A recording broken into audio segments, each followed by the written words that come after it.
এশিয়ার সুইজারল্যান্ড খ্যাত কাশ্মীরের পেহেলগাম পর্যটকদের কাছে অত্যন্ত আকর্ষণীয় একটি ভ্রমণ গন্তব্য। আশেপাশে আপনারা যে জমিনগুলো দেখতে পাচ্ছেন বা ক্ষেতের জমিনগুলো দেখতে পাচ্ছেন কিচেরের জন্য বিখ্যাত।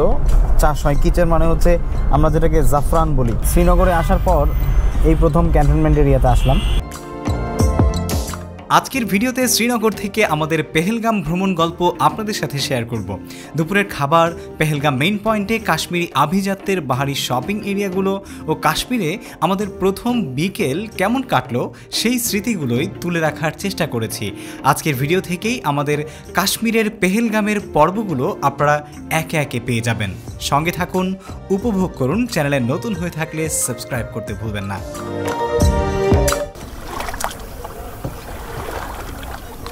আসসালামু আলাইকুম রহমতুল্লাহি ওয়া বারাকাতুহু। বন্ধুরা, this is Saifur Rahman Azim and welcome back to another vlog from ডাল লেক কাশ্মীর। সো আজকে আমরা ডাল লেক ছেড়ে কাশ্মীরের পেহেলগামের উদ্দেশ্যে রওনা হব। পেহেলগাম কাশ্মীরের সবচাইতে সুন্দরতম একটি জায়গা এবং সেই জায়গার ট্যুরিস্টদের জন্য খুবই অ্যাট্রাকটিভ এবং মারাত্মক রকমের একটি ট্রাভেল ফ্রেন্ডলি ডেস্টিনেশন। সো সেখানকার ল্যান্ডস্কেপ এবং ইমেজ সত্যিকার অর্থেই অসাধারণ। আজকের ভিডিওতে আপনাদেরকে আমি আমাদের সাথে শ্রীনগর থেকে ডাল লেক থেকে নিয়ে যাব কাশ্মীরের পেহেলগামে। আর আগামীকাল আমরা আজ থাকবো, আগামীকাল থাকবো, পরশুদিন আমরা আবার শ্রীনগরের উদ্দেশ্যে রওনা হব। সুতরাং এই 2 দিন আপনারা পেহেলগামের সকল ভিডিও পাবেন। পেহেলগামে বেতাব ভ্যালি, আরু ভ্যালি সহ আর অন্যান্য সকল জায়গা আপনাদের সাথে ইনশাল্লাহ আমরা আমাদের ব্লগে শেয়ার করব। বাই দ্য ওয়ে, আপনারা যদি আমাদের কাশ্মীর সিরিজের বিগত পর্বগুলো মিস করে থাকেন তাহলে ভিডিও ডেসক্রিপশনে দেওয়া লিঙ্ক থেকে দেখে নিতে পারেন। আর আমাদের পরবর্তী ভিডিওগুলো পেতে কাশ্মীর সিরিজের এবং এবারের ইন্ডিয়া সফরের অবশ্যই আমাদের চ্যানেলটি সাবস্ক্রাইব করবেন। ফেসবুক পেজ থেকে ভিডিও দেখে থাকলে ফলো করতে ভুলবেন না। So let's get started our journey. So by the way, video শুরুতে আপনাদেরকে ছোট্ট একটা তথ্য দিয়ে রাখি। সেটা হচ্ছে আমাদের এইখানে আসলে আমরা যে হাউস বোটে ছিলাম সেই হাউস বোটে আমাদের 4 দিনে ভাড়া এসেছে 12,000 রুপিস। সো আপনারা যদি একটু দর কষাকষি করে নিতে পারেন, যে কোনো বোর্ডেই আপনারা কিন্তু একটু কমে পেয়ে যাবেন, ঠিক আছে? সেটা সামনে হোক পেছনে হোক। আমরা একটু দরাদরি করে নিয়েছিলাম, ঠিক আছে? দরাদরি না করলে আপনার কাছ থেকে কিন্তু পকেট কেটে রেখে দিবে, এমন অবস্থা আর কি। ডাল লেক খুবই এক্সপেন্সিভ। সো সেই তুলনায় আমরা খুব কমই পেয়েছি। এখানে এমনও বোট আছে যেখানে আপনি যদি ঠিকমতো কথাবার্তা বলে না উঠেন তাহলে কিন্তু আপনার কাছ থেকে পার নাইট 10,000 রুপিও রেখে দিতে পারে, পার নাইট 20,000 রুপিও রেখে দিতে পারে। সো আমাদের কাছ থেকে পার নাইট চেয়েছিল হচ্ছে গিয়ে আপনার প্রায় 5,000 রুপির কাছাকাছি, কিন্তু আমরা সেটা দরাদরি করতে আমরা 4 নাইট থাকলাম, না 7, 8, 9, 10 4 নাইট থাকলাম আমরা 12,000 রুপি দিয়ে। সো এই হচ্ছে বিষয়। এর মধ্যে ইনক্লুডেড ছিল ব্রেকফাস্ট আর ছিল হচ্ছে আপনার ডিনার। আমরা বাইরের খাবার দুপুরে বাইরে খেয়েছি, এই তো। সো চলুন যাওয়া যাক পেহেলগাম। না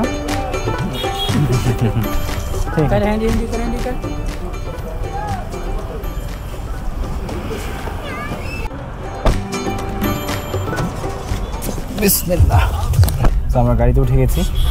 এখন হচ্ছে বাজে, ডাল লেক থেকে আমরা বের হলাম 11টা 30 বাজে। আর দেখি আমরা পৌঁছতে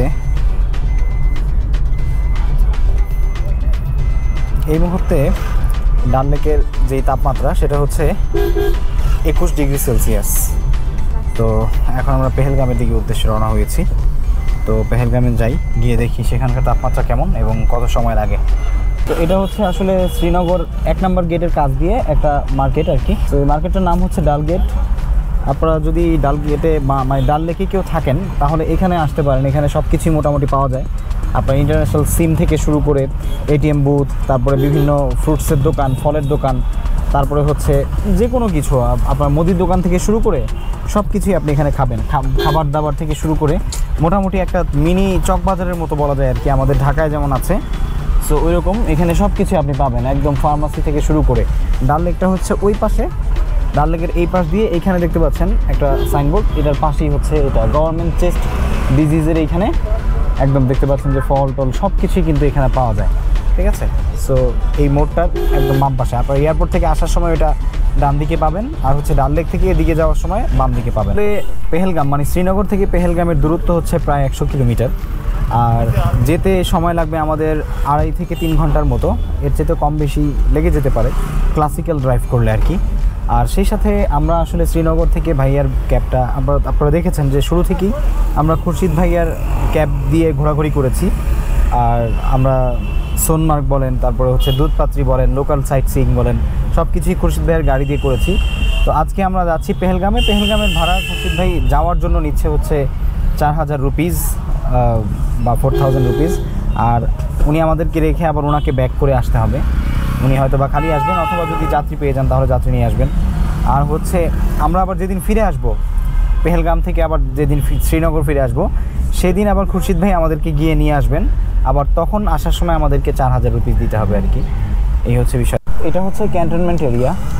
এই দুই পাশেই হচ্ছে আর্মিদের ক্যাম্প এবং আর্মিদের ক্যান্টনমেন্ট এর কার্যক্রম সকল কিছু। এই যে দেখা যাচ্ছে ওয়েলকাম টু 216 ট্রানজিট ক্যাম্প। ইন্ডিয়ার শ্রীনগরে আসার পর এই প্রথম ক্যান্টনমেন্ট এরিয়াতে আসলাম, এর আগে আসা হয়নি।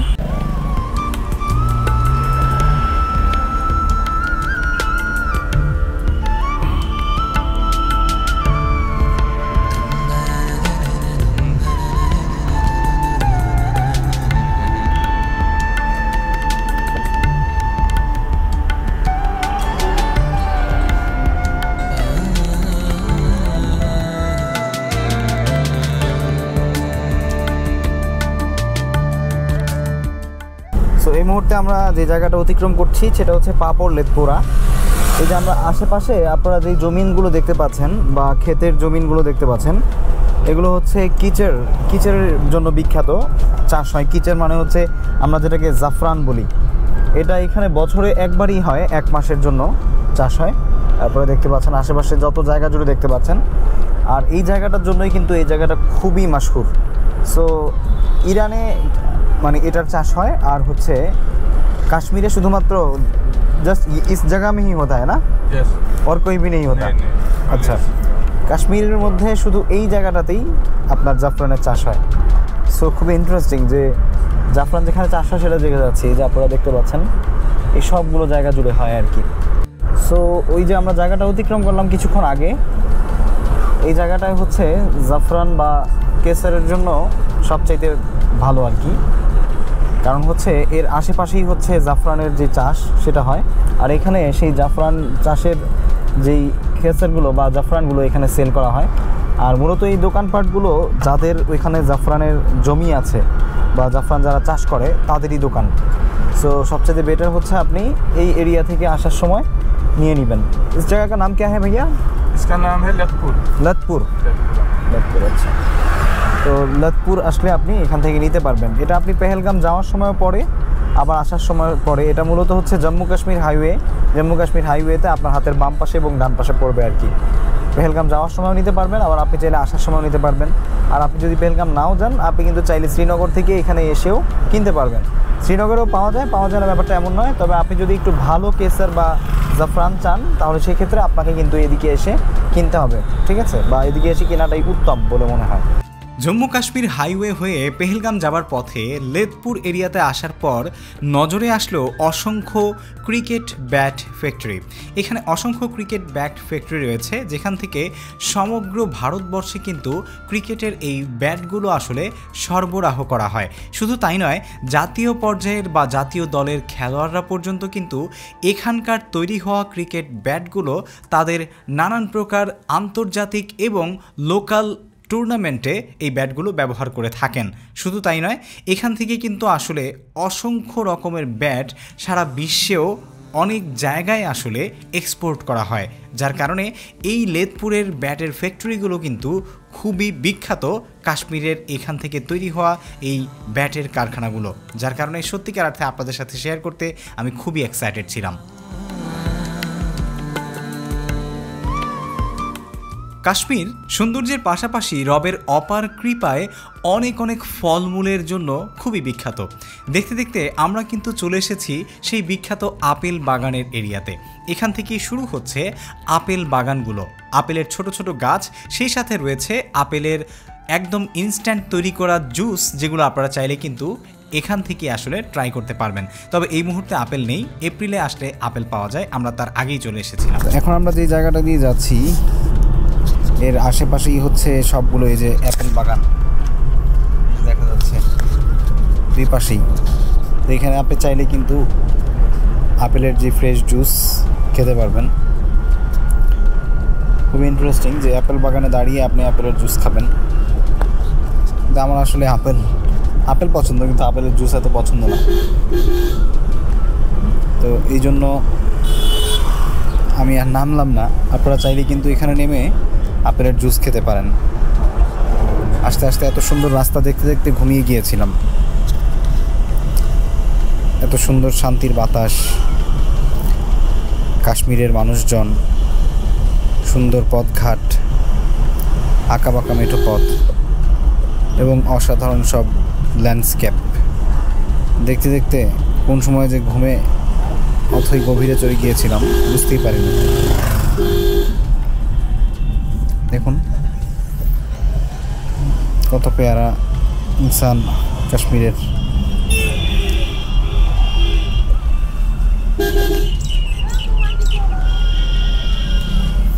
এটা একটা বাজার, কিছু দূর পর পরই বাজার রয়েছে। কাশ্মীরের যে মেন পয়েন্টগুলো আছে সেই মেন পয়েন্ট থেকে বাজার রয়েছে।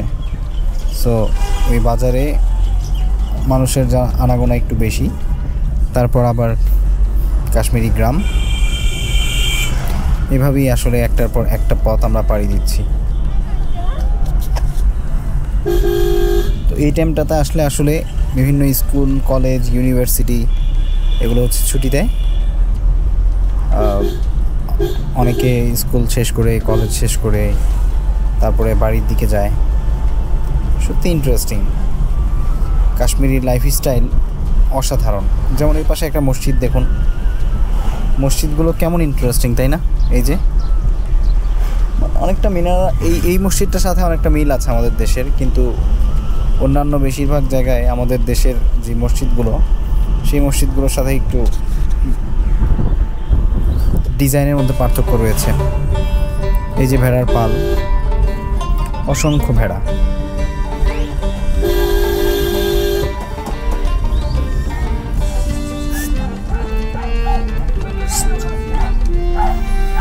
তো আমরা যে জায়গায় যাচ্ছি সেটা হচ্ছে পেহেলগাম। এটা আসলে মূলত নাম ছিল পহেলগাম। পহেলগাম শব্দের অর্থ হচ্ছে, পহেল মানে হচ্ছে যারা এই যে বকরি চড়ায়, তারপর হচ্ছে ছাগল চড়ায়। মানে ভাইয়াকে জিজ্ঞেস করেছিলাম, ভাইয়া বললো যে লোক বকরিয়া চড়াতে হ্যাঁ উসকো পহেল খাতে হ্যাঁ। মানে যারা আসলে বকরি চড়ায় বিভিন্ন যেই মানে বিস্তৃত তৃণভূমিতে, পাহাড়ে, পর্বতে যারা বকরি চড়ায় তাদেরকে আসলে এখানে পহেল বলা হয়। আর পহেলগামে বকরি চড়ানো যেই পেশাটা সেটা আসলে মানুষের প্রধান পেশা ছিল এবং সেখানকার মানুষরা এটাই করতো আর কি বেশি, যার কারণে তাদেরকে বলা হতো পহেল। আর গাম অর্থ হচ্ছে গ্রাম, আমরা যেমন দেশে গ্রাম বলি ওইটা হচ্ছে গাম। সো বকরি চড়ানোওয়ালাদের গ্রাম, এটাই হচ্ছে পহেলগামের অর্থ বা মেন কথা। এখান থেকে আসলে পহেলগাম চলে আসে। तो ये देखो, ये भी तो है एप्पल का बागान भैया ना? Yes. ये छोटा है। एप्पल के ट्रीज ना छोटे ही होते हैं। एप्पल के ट्रीज छोटे होते हैं? अच्छा अच्छा, इस तरह का होता है। Yes. সো দেখতেই পাচ্ছেন সত্যি অসাধারণ। ওই যে আরেকটা মসজিদ, একটু পরপরই মসজিদ দেখা যাচ্ছে। পেহেলগাম হলো ভারতের জম্মু ও কাশ্মীর রাজ্যের অনন্তনাগ জেলার একটি শহর ও পর্যটন কেন্দ্র।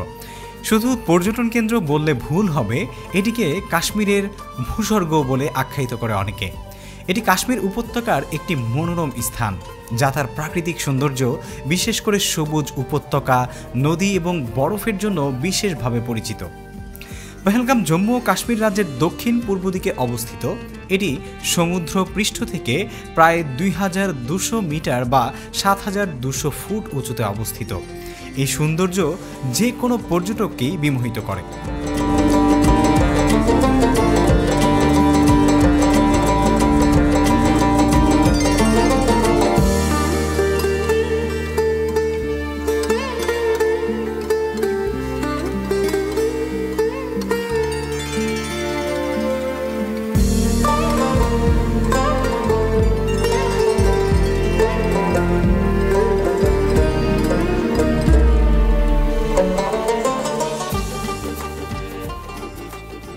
দেখুন কত সুন্দর।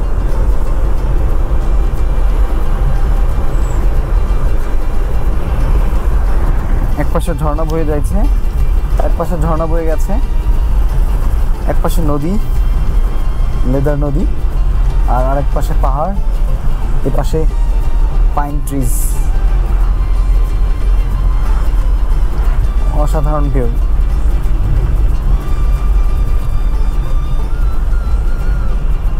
মানে সত্যি এখানে না এসে আপনি কিন্তু এই অনুভূতিটা উপলব্ধি করতে পারবেন না। তারপর আমি চেষ্টা করছি আমার ভিডিওর মাধ্যমে আমার এক্সপিরিয়েন্সগুলো আপনাদের সাথে শেয়ার করতে, যাতে করে আপনারা একটু হলেও কাশ্মীরের যে একটা অনুভব সেটা আপনার মনে নিতে পারেন।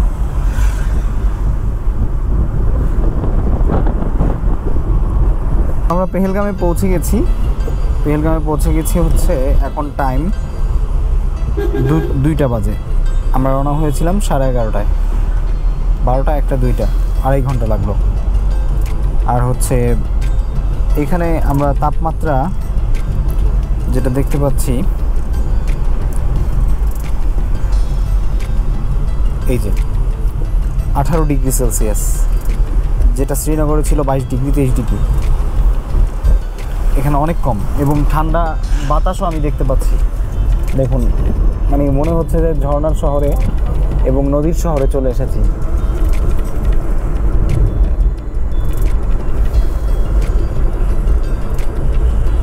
দেখুন এই ঝর্ণার পাশে বসে মানুষ লাঞ্চ করছে। ওয়াও, এই পানি নাকি একদম পিওর, যে কেউ খেতে পারবে ভাইয়া বলছে, তবে আমি নিজে চেক করে দেখিনি। অসাধারণ।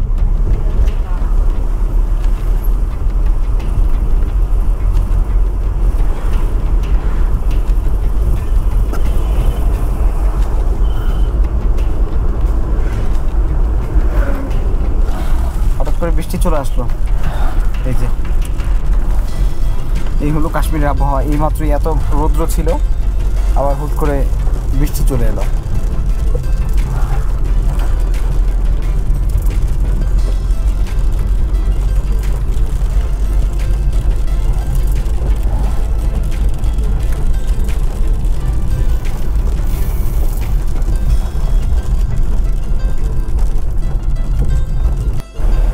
দেখুন কত সুন্দর। अगले महीने से जो ये बड़े पत्थर है ना, ये भी पानी के नीचे आ जाएंगे। अच्छा। जितना ऊपर बर्फ निकल जाएगा ना सर, हाँ, उतना पानी ऊपर आ जाएगा। अच्छा।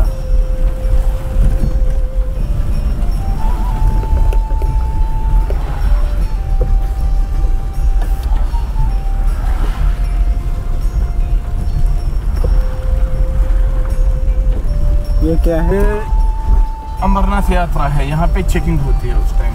अच्छा अच्छा। ये अमरनाथ यात्रा जब लगती है ना, जुलाई हाँ। से लगेगी, 31 जून से लगेगी। अच्छा अच्छा। तो यहाँ अमरनाथ का ये अमरनाथ ये यात्रा चेकिंग दिखाते हैं। वेकिंग सारा कुछ होता है, लगेज वगेज का चेकिंग, अच्छा। चेकिंग।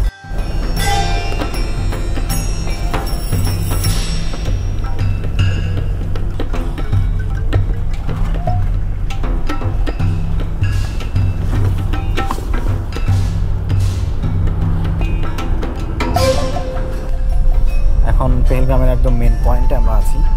এখান থেকে মূলত গাড়িগুলোকে নামায়, তারপরে এখান থেকে কেউ লোকাল গাড়ি নেয়, লোকাল গাড়ি নিয়ে ঘোরাঘুরি করে, আবার কেউ ঘোড়ায় চড়ে বিভিন্ন পয়েন্টগুলো দেখে। मिनी स्विट्जरलैंड, अच्छा और बहुत सारी जगह है। अच्छा, यहाँ से मिनी स्विट्जरलैंड के लिए और बहुत सारे प्लेस के लिए जाते हैं। আচ্ছা আচ্ছা। তো এখান থেকে ওই যে মিনি সুইজারল্যান্ড আছে, তারপরে বেতাব ভ্যালি, আরু ভ্যালি, सब वो जाते हैं गाड़ी गाड़ी वहाँ में। पे गाड़ी अच्छा अच्छा। मिनी स्विट्जरलैंड घोड़े से जाते हैं। Yes, mini Switzerland, Pahalgam valley. আচ্ছা আচ্ছা। তো এটা হচ্ছে মেন পয়েন্ট আর কি, দেখতেই পাচ্ছেন আপনারা।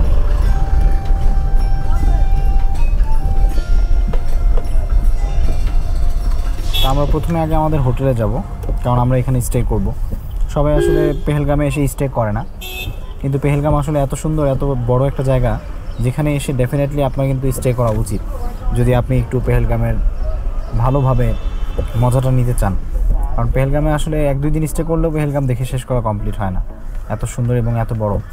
তারপরও আমরা 2 দিন সেট করেছি যে আমরা 2 দিন ইনশাল্লাহ এখানে থাকবো।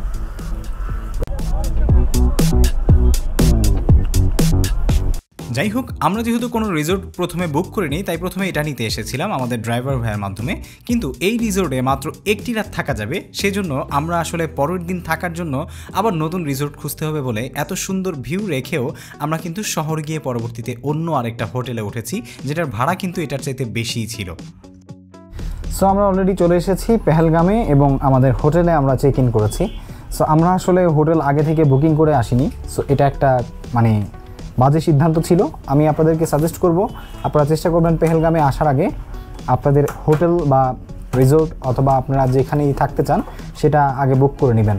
কারণ হচ্ছে বুক না করলে আপনার ডেট অনুযায়ী আপনার মন মতো হোটেল হয়তো বা নাও মিলতে পারে। সো আমরা আসলে যেমনটা চাচ্ছিলাম তেমনটা পেতে আমাদের একটু কষ্ট হয়ে গেছে, পুরোপুরি তারপরও পাইনি। আমরা এখন আছি আসলে পেহেলগামের একদম মেন যে পয়েন্টটা আছে সেই মেন পয়েন্টে। এখানে আপনারা দেখতে পাচ্ছেন যে গাড়িগুলো এখান থেকে সাধারণত ছেড়ে বিভিন্ন স্পটে ঘুরতে যায়, ঠিক আছে। উপর থেকে ওই যে দেখতে পাচ্ছেন যে মাউন্টেন দেখা যাচ্ছে, এই যে মাউন্টেন। সো এই মাউন্টেনটার উপরে কিন্তু আমরা স্নো দেখতে পাচ্ছি। সো এই হচ্ছে বিষয়। যাই হোক, এখন আমরা আসলে বের হয়ে যাব। বের হয়ে গিয়ে আমরা আমাদের লাঞ্চ সারবো। আমরা এখনও লাঞ্চ করিনি, এখন অনেক সময় হয়ে গেছে, অলমোস্ট 4টা বেজে গেছে, অলমোস্ট না রিয়েলি 4টা। সো 4টা যেহেতু বেজে গেছে, আমরা আগে লাঞ্চ করব। লাঞ্চ করে এই যে সুন্দর নদীটা আপনারা দেখতে পাচ্ছেন, যেটা ঝর্ণার সাথে মিশে গিয়ে এদিক দিয়ে পেহেলগামের সারা বুক জুড়ে গেছে, সেই নদী দিয়ে আমরা ইনশাআল্লাহ নদীর পাশে ঘুরে বেড়াবো এবং আশেপাশে যত সুন্দরগুলো জায়গা আছে সেই জায়গাগুলো আমরা এক্সপ্লোর করব লাঞ্চ করার পর, ঠিক আছে। বাই দ্য ওয়ে, এই হোটেল রুমের ভাড়াটা নিয়েছে হচ্ছে আমাদের কাছ থেকে মানে 2 নাইটের জন্য 5000 রুপিস বলা যায়, ঠিক আছে, মানে 5000 rupee without any kind of breakfast and হচ্ছে ডিনার। এর আগে আমরা যেখানে ছিলাম হাউস বোটে, সেখানে কিন্তু আমাদের ব্রেকফাস্ট এবং ডিনার ছিল, এখানে আবার সেটা নেই। আমরা ব্রেকফাস্ট, ডিনার এবং হচ্ছে লাঞ্চ সব কিছু বাহির থেকে করতে হবে। এখানেও ব্যবস্থা আছে, আমরা চাইলে এখানে অর্ডার করে খেতে পারবো, বাট দেখি মাঝে মাঝে একটু বাইরেও তো খেতে হয়, তাই না। সো চলুন এখন আমরা বাইরে যাই। আমরা এইমাত্র হোটেল থেকে একটু বের হলাম, এই হচ্ছে আমাদের হোটেলের সামনের ভিউ, পাহাড়, তামান্না, আরওয়া, এদিকেও পাহাড়ে ঘেরা। সো আমরা একটু লাঞ্চ করতে যাব, কিন্তু হঠাৎই বৃষ্টি শুরু হয়েছে, এই জন্য বসে আছি। একটু বৃষ্টিটা কমলে আমরা খাবো। মনে হয় ছাতা কিনতে হবে, ছাতা ছাড়া এখানে ঘোরা যাবে না, কারণ এখানকার আসলে ওয়েদারের কোনো আগামাথা নেই, যখন তখন বৃষ্টি নেমে আসে। এবার মনে হচ্ছে যে আমাদের আসলে ঘোরাটা বৃষ্টির জন্য খুব বেশি একটা সাপোর্টিভ হচ্ছে না আমাদের জন্য। সেজন্য বৃষ্টির সাথে কিভাবে ঘোরা যায় সেই ব্যবস্থাই করতে হবে। প্রয়োজনে 500 রুপিস গেলে যাক, তারপর 2টা ছাতা কিনে নিব, ছাতা কিনে ঘোরা শুরু করব। যাই হোক, অবশেষে বৃষ্টি একটু কমার পর আমরা 2টি ছাতা কিনে দেন দুপুরের খাবারের জন্য এসেছি। যদিও অলরেডি কিন্তু প্রায় 4টার উপরে বেজে গিয়েছিল আমাদের সব কিছু গুছিয়ে হোটেল থেকে বের হতে হতে। দুপুরের খাবারের অভিজ্ঞতাটা কেমন ছিল সেটাও কিছুক্ষণের মধ্যেই আপনাদের সাথে শেয়ার করব। এখানকার মানুষের মাসুম চেহারা এবং তাদের আসলে সাবলীল সৌন্দর্য সত্যি আমাকে বারবার বিমোহিত করছিল। এই সিমসাম একটি রেস্টুরেন্টে ঢুকে আমরা দুপুরের লাঞ্চ করার জন্য বসে পড়লাম। সো এখান থেকে অনেক ধরনের ডিশ আছে, রাইস ডিশেস, পোলাও ডিশেস, সালাদ, ভেজিটেরিয়ান, রুটি, পনির, সালাদ, সুইটস, তারপরে অমলেটস, তারপরে আছে আরও অন্যান্য অনেক কিছু আছে, বেভারেজ আছে, তারপর হচ্ছে কাশ্মীরি ওয়াজান আছে, চিকেন ডিশেস আছে, তান্দুরি এবং কাবাব রোস্ট আছে, নন ভেজ থালি আছে। এই তো এখান থেকে আমরা আপাতত একটা মাটন পোলাও ফুল এটা অর্ডার করেছি। এটা আগে খাবো, খেয়ে দেখবো যে কী অবস্থা খাবারের কোয়ালিটি। যদি ভালো লাগে তারপরে ইনশাল্লাহ আরও অর্ডার করব আল্লাহ চাইলে। তো এই হচ্ছে বিষয়। আমরা এখন যে জায়গাটায় আছি সেই জায়গাটা খুবই অসাধারণ, এই যে আপনারা দেখতে পাচ্ছেন অনেক সুন্দর জায়গা, এখানে আমরা খাবো। সো দেখি কেমন হয় খাবারের কোয়ালিটি। সো আমরা একটা ফুল মাটন পোলাও অর্ডার করেছিলাম, এসেছে। কোয়ান্টিটি মোটামুটি খারাপ না, ভালোই। একটু জাস্ট ট্রাই মেরে দেখি কী অবস্থা।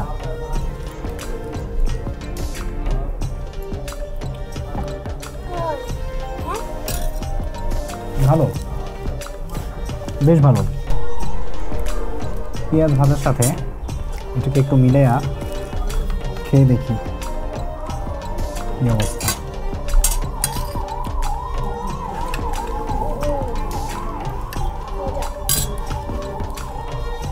মজা আরো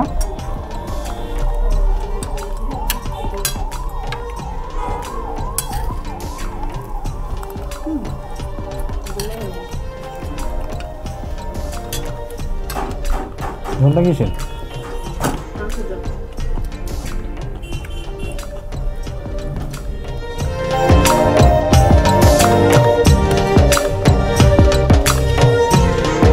আরো ভালো, বিশাল বড় পেঁয়াজ।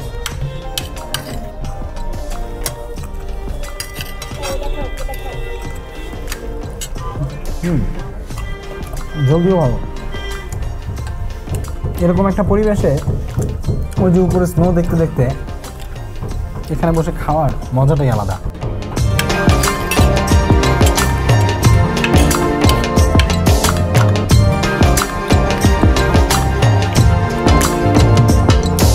প্রথমে আমরা একটা ফুল নিয়েছিলাম, এখন আবার একটা হাফ দিয়ে গেছে। ফুলটা খেয়ে আবার হাফটা খাবো। সো আমরা এই হোটেলটায় খাওয়া দাওয়া করলাম।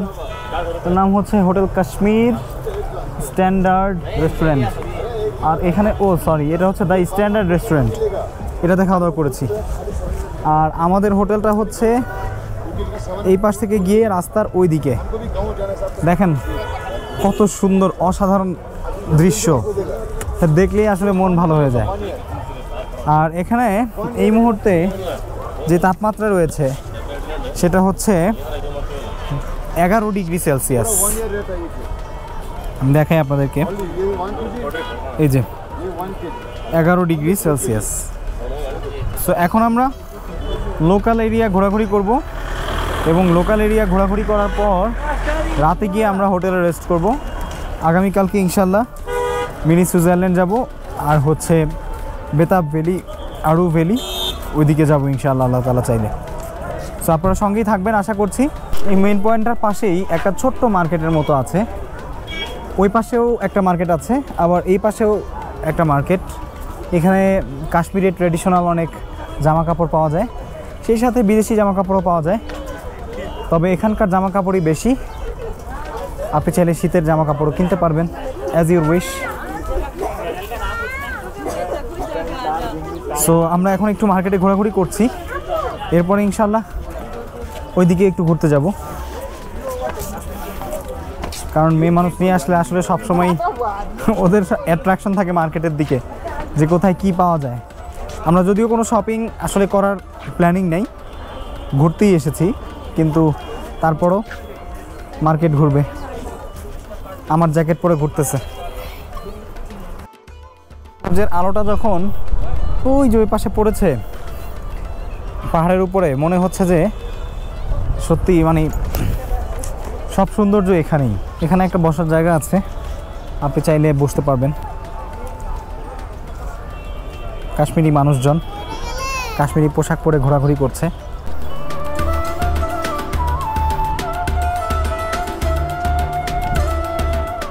সো আমরা এখন একটু হাঁটাহাঁটি করছি এই এরিয়াটা দিয়ে। এটা খুবই বিজি একটা এরিয়া পেহেলগামে, একদম মেন শহর থেকে। শাওয়াল মেইন মার্কেট পেহেলগাম।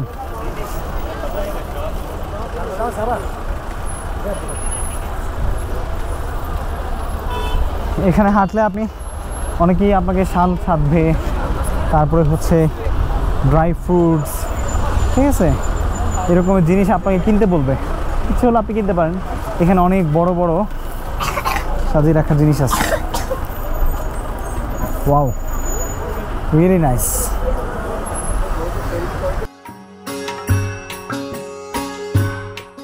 মানে মোটামুটি এখানে সব মার্কেট প্লেস, আপনি যদি শপিং করতে চান পেহেলগাম এসে, তাহলে এই এরিয়াতে করতে পারবেন আর কি। মেন আপনাকে নামানো হবে ওই কর্নারটাতে, ওইখান থেকে নেমে জাস্ট সোজা এদিকে চলে আসবেন, তাহলেই হয়ে যাবে। দেখতে পাচ্ছেন যে অনেক ক্রেতা এখানে আছে।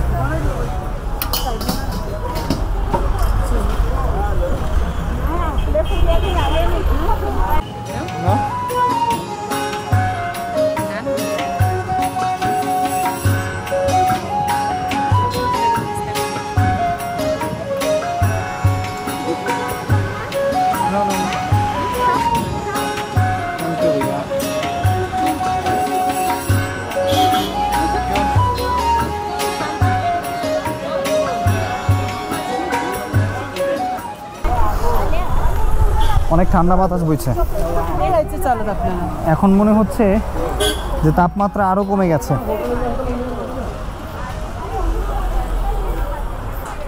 -11°C এখনো আছে। সো বাই দ্য ওয়ে, এখন আমরা একটু র্যান্ডমলি ঘোরাঘুরি করব, তারপর সিটিটা দেখব এবং এরপর শেষে আমরা হোটেলে গিয়ে রেস্ট করব। আগামীকালকে আমরা বের হব ঘুরতে বেতাব ভ্যালি, আরও ভ্যালি এবং মিনি সুইজারল্যান্ডে। ইনশাল্লাহ আপনাদেরকে আমার সঙ্গে নিয়ে যাব। অবশ্যই আমার পরবর্তী ব্লগগুলো দেখার জন্য চ্যানেলটি সাবস্ক্রাইব করতে ভুলবেন না। ফেসবুক পেজ থেকে আমাদের ভিডিও দেখে থাকলে ফলো করতে ভুলবেন না। বাই দ্য ওয়ে, আপনি যদি এর আগের সিরিজগুলো মিস করে থাকেন, তাহলে অবশ্যই আমাদের ভিডিও ডেসক্রিপশনে লিঙ্ক দেওয়া আছে, সেখান থেকে ক্লিক করে অবশ্যই আমাদের সেই ভিডিওগুলো দেখে নেবেন। এবারের ইন্ডিয়া সফরের দেখা হচ্ছে পরবর্তী ভিডিওতে। আসসালামু আলাইকুম।